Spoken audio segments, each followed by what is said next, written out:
तो FIFA Club World cup का final खत्म हो चुका है। एक अनएक्सपेक्टेड रिजल्ट देखने को मिला है और इस फाइनल की सारे इनसाइट्स लेंगे ईश खेड़ा से ओनली ऑन मैच के बाद football addition.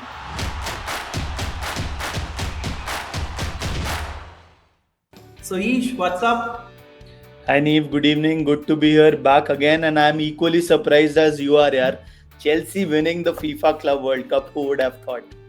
Exactly Ish, even you had predicted कि इस मुकाबले को पीएसजी जीतेगी एंड आई टोल्ड यू कि चेल्सी फैंस हमें आकर यहीं पर पकड़ लेंगे। तो ये एपिसोड स्पेशली बहुत ज्यादा स्पेशल होने वाला है चेल्सी फैंस के लिए। ईश, इसी के साथ शुरुआत करते हैं। Ultimately, an unexpected result. Chelsea demolished PSG in the FIFA World Cup final. First half display कमाल का था। ईश, फ्रैंकली स्पीकिंग किसी ने नहीं सोचा था कि चेल्सी पीएसजी के खिलाफ ऐसे जीत जाएगी। आप चेल्सी की इस जीत को क्या सीजन की सबसे बड़ा अपसेट मानते हैं?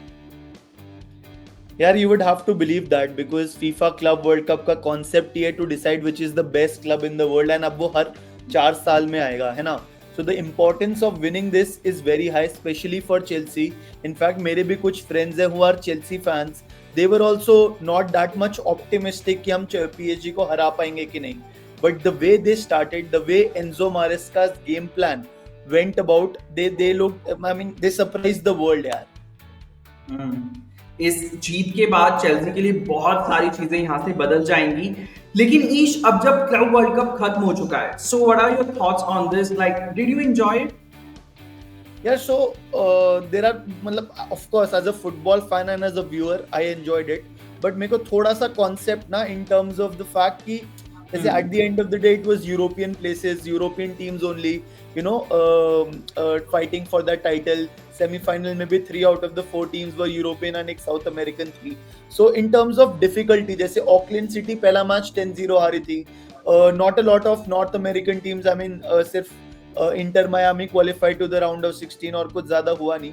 So like one theory is, as a viewer you enjoyed it, but the other theory also says कि यार is it too much for a player, because अब now अगला सीजन स्टार्ट होने वाला है हार्डली 20 डेज में, राइट?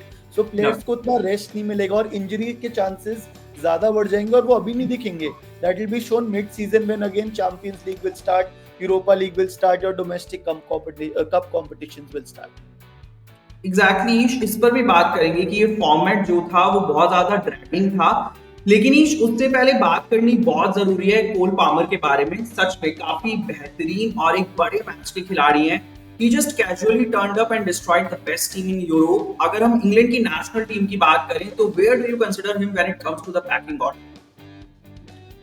यार मतलब Cole Palmer will be the driving force in the midfield for the England national team, and of course he became the player of the tournament, got the man of the match in the finals, 2 goals and an assist, and both the goals were crazy. Are those feints were crazy. And Cole Palmer का जो footballing IQ है ना, that is so much, so great that मतलब other players are not able to read what he is going to do next.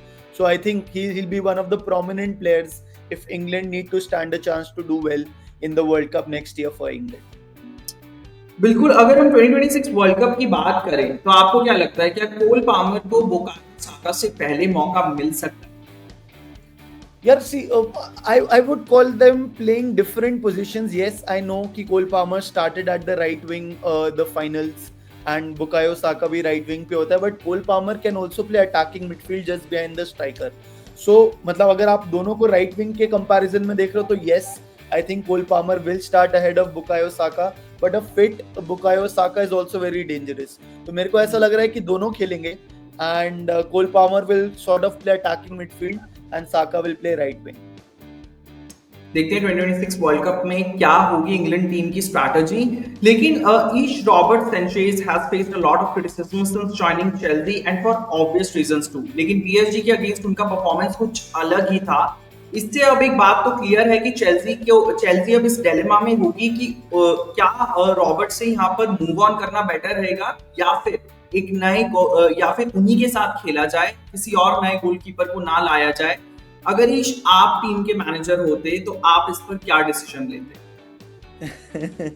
यार मैं manager होता तो फिर भी रॉबर्ट सांचेज को बेच देता, but The fact is that come with the moment, come with the man वाली बात होती है. And it was the FIFA Club World Cup finals, and the way he was doing the goalkeeping in that match, he literally saved 2 or 3 easy goals. And अगर वो गोल एक गोल आया था ना अगर PSG का, so मतलब उनके पास इतनी क्वालिटी थी that you know they could have made it 3-2, 3-3 and so on. But Robert Sanchez ने बोला not today, and the way he kept, it was absolutely amazing. उसको हमारे को तारीफ करनी चाहिए because that goalkeeping was at a world class level. But again, he is often known to make a few mistakes which has sort of Chelsea को back foot पे ले जाता है वो.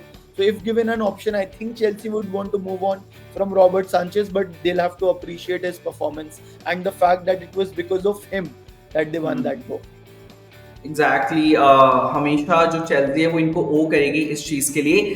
लेकिन ईश, अब एक बात करते हैं डेम्बेले के फैंस से रिलेटेड, और वो ये कि अगर पीएसजी जीत जाती तो कई एक्सपर्ट्स और फुटबॉल पंडित्स के अकॉर्डिंग डेम्बेले का बैलन डॉर जीतना ऑलमोस्ट कंफर्म था.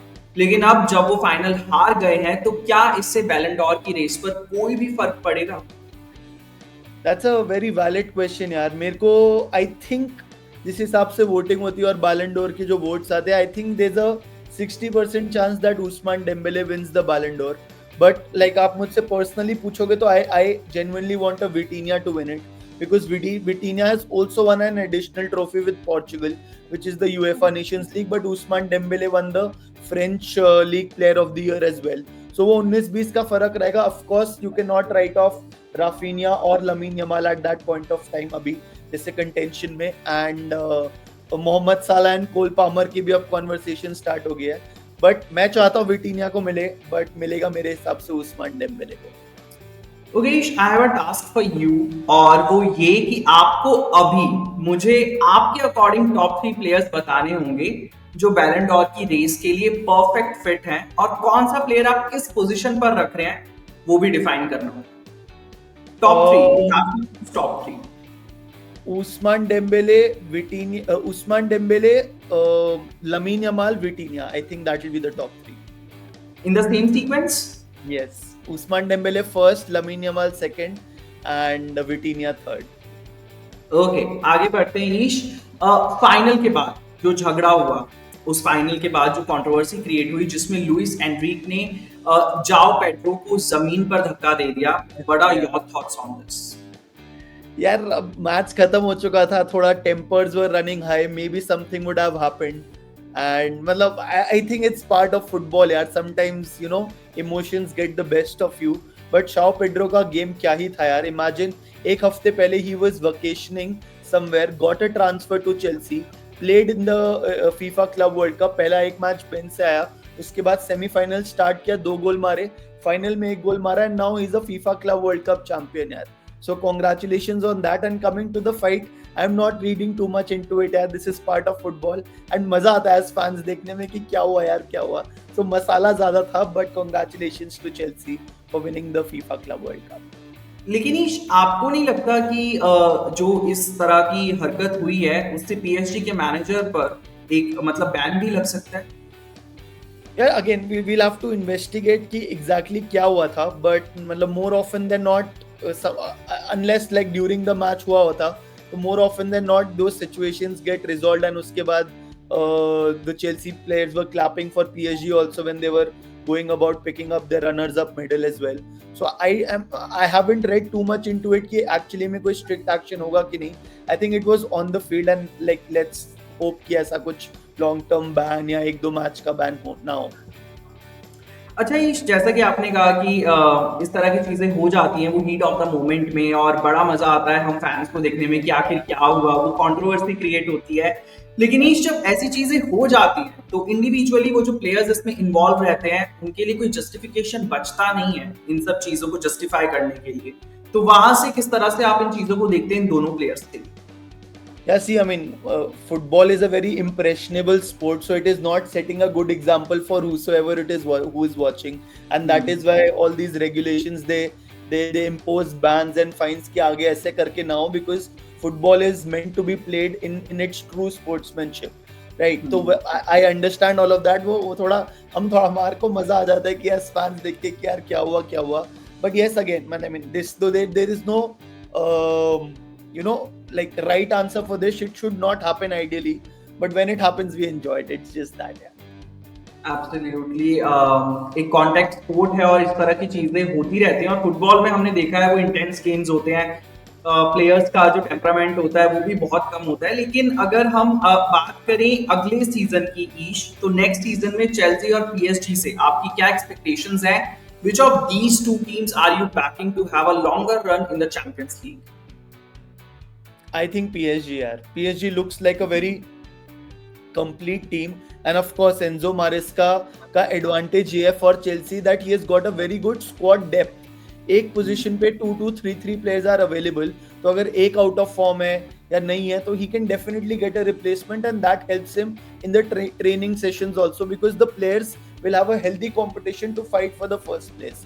So while I think Chelsea will do well in the Champions League, but if you are asking me who is better abhi contender wise, who is a better contender between Chelsea and PSG, despite Chelsea demolishing PSG, I think PSG looks like a very complete team. One or two good signings in probably center back, agar koi ek naya aa jaye, so I think that will do wonders for the team and they can go really well in the next season. And of course PSG are winning the league in France.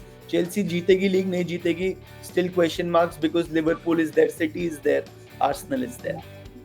Okay, after even winning the FIFA Club World Cup, आप Chelsea को नहीं बल्कि PSG को back कर रहे हैं। We all can like आपसे हम पूरी तरह से सहमत रखते हैं इस बात से। लेकिन ईश, जो आपने स्केड्यूल की बात की कि एक बहुत एक्सटेंडेड स्केड्यूल था of this FIFA club World cup, क्या इससे जो ये टीम्स हैं उन बाकी टीम्स के कंपैरिजन में क्या इनकी तैयारी में कोई भी कमी आएगी और क्या इस तरह के फैक्टर्स अफेक्ट करेंगे इनके कैंपेन को?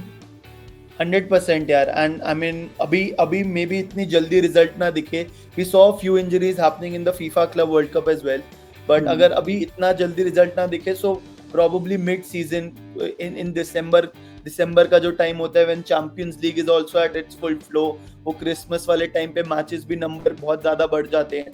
There that is where these players who have played the FIFA Club World cup will have to sort of face the burden, because उनका body will obviously, यार it's a human body, तो कहीं ना कहीं fatigue high limit पे reach हो जाता है, so injury prone ज़्यादा हो जाती है, so you will end up seeing a lot of injuries is what I'm expecting, especially in the teams in Europe who have played the FIFA Club World Cup. चलिए, जो नहीं हुआ उसकी चिंता करने का कोई फायदा नहीं है, जो होगा उसकी चिंता करेंगे, और जब होगा तो ईश हमारे साथ यही मैच के बाद फुटबॉल एडिशन पर जरूर वो सारी इनसाइट्स शेयर करेंगे. Thank you so much Ish for this episode once again, for your valuable insights, for your precious time. Thanks once again Ish. Thank you so much for having me.